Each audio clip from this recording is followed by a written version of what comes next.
So the whole thing about Ontario Zone is it's how do you bring together local farmers, artisan producers, celebrity chefs, and do it in such a way that you're creating a product that is tasty, healthy, good for the environment, and most critically important, available year-round. We didn't add any additives or preservatives, so we can't retort because that will come with the challenges. We don't have that facility here for a number of things unless it's perfect pH balance. Or I can't find co-packers when you're a startup who can retort at our size based on our limited production run, and in fact we want to run it often.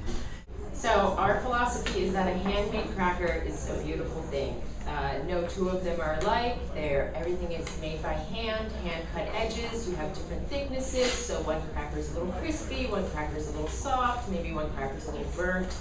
But you know, every bite of food it tastes like it was made by a real person and a person with skill, and it just tastes like real food.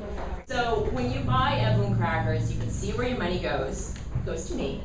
But you can talk to me about the process, and I can tell you that the money is also going directly to farmers.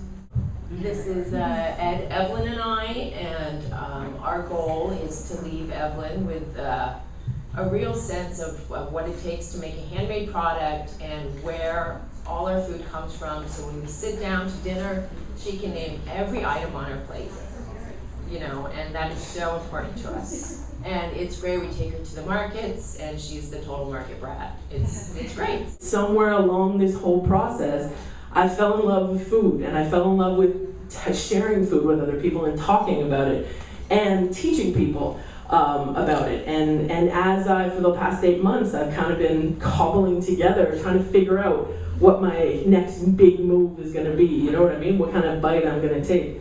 Forgive the pun. But regardless of whatever else happens, I know that I want to teach people about food. I want to teach people how to cook, and I want to teach people about why they should even pay attention to food, right? There's bigger thoughts here about our kind of collective relationship with food. So whether that's on television, whether it's in a classroom, whether it's in a book, who knows? So I've spent some time doing all kinds of things. Gender is a big issue. Being in this industry, and you would have thought, right, a lot of people think that feminism's a bit of a moot point and we don't really have to worry about being a woman and there's legislation and everything is fine, but it's actually not. It's ridiculous. I remember in my time at the stop, I ran the kitchen, and so I generally was the boss on most scenarios about food events and all that kind of stuff. And so many times, community members or participants would have problems with the food, mostly because it was like couscous and they were not impressed, right? So they'd come to the counter and they'd be like, I want to speak to the boss. Who's the boss? They'd look at me and I'd be like, who's the boss? And I'd smile and I'd be like, sorry man, this is it, you got her. And the look on their face was just like, what the hell are you talking about, right? And it was always interesting, the fact that it just didn't even cross their minds that maybe I was the boss, right?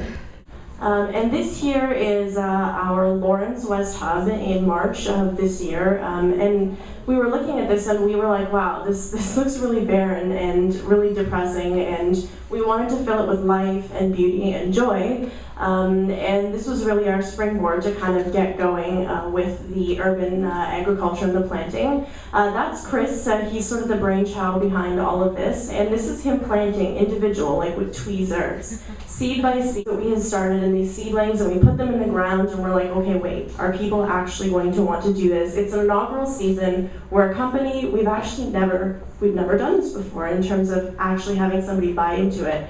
So we were really excited when 13 people, which for us is like wicked and monumental, signed up for the CSA box. So that was really, really cool, and we promised them that we were going to give them some really good stuff. And when you're working with Mother Nature, you never really know how that's going to turn out. She can be a little fickle, but we were quite lucky.